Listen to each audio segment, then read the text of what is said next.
पौधारोपण तो मेरा नित्य कर्म है और जीवन का व्रत है। कल ब्रिक्स देशों के साथ भी ब्रिक्स वाटिका में सारे सदस्य देश और पार्टनर कंट्री एक साथ पौधारोपण करेंगे, क्योंकि पर्यावरण को अगर बचाना है तो वृक्षारोपण उसका सबसे सशक्त माध्यम है। मैं अपने सपनों के शहर इंदौर में ब्रिक्स देशों से पधारे हुए सदस्य देशों का भी और पार्टनर कंट्रीज का भी हृदय से स्वागत करता हूं।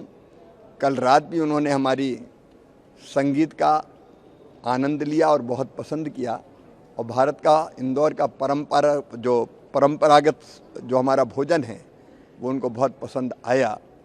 आज से कई महत्वपूर्ण विषयों पर चर्चा का प्रारंभ हो रहा है। जो मंत्री समूह की बैठक होगी उसमें आज का विषय है खेती में हम माताओं, बहनों, बेटी, महिलाओं की भूमिका को और कैसे बढ़ाएं, क्योंकि भारत में और दुनिया के कई देशों में परंपरागत रूप से खेती में महिलाओं का बहुत योगदान रहा है।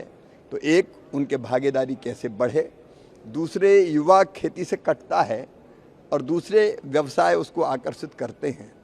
हमारा ये मानना है सभी मित्रों का, सदस्य देशों का, कि युवा अगर नई टेक्नोलॉजी लेके इनोवेशन के साथ खेती की तरफ बढ़ेंगे तो अन्न के भंडार और भरेंगे और हम दुनिया की खाद्य सुरक्षा को मजबूत कर पाएंगे और पोषण युक्त आहार भी हम जनता जनार्दन को दे पाएंगे। तो युवाओं की भी भागीदारी कैसे खेती में बढ़े, इस पर हम लोग चर्चा करेंगे। लेकिन सबसे प्रमुख विषय है हमारे छोटे किसान। हमारे देश में 86% और ब्रिक्स कंट्रीज में भी 70% छोटे किसान निवास करते हैं, जिनके पास 2 हेक्टेयर से कम ज़मीन है और वो कई तरह की चुनौतियों का मुकाबला करते हैं। तो उस छोटा किसान कैसे सशक्त हो, मजबूत बने और दुनिया की खाद्य सुरक्षा में योगदान दे, और उसकी आजीविका को हम कैसे सुनिश्चित कर पाएँ, आय को हम कैसे बढ़ा पाएँ, इन महत्वपूर्ण विषयों पर आज ब्रिक्स के बीच में यहाँ पर चर्चा होगी। और दोपहर के बाद 1 to 1 भी अलग अलग देशों के साथ कृषि मंत्री के रूप में मेरी और उनके कृषि मंत्रियों की बात होगी। आपस में 1 to 1 और भी देश बात कर सकते हैं।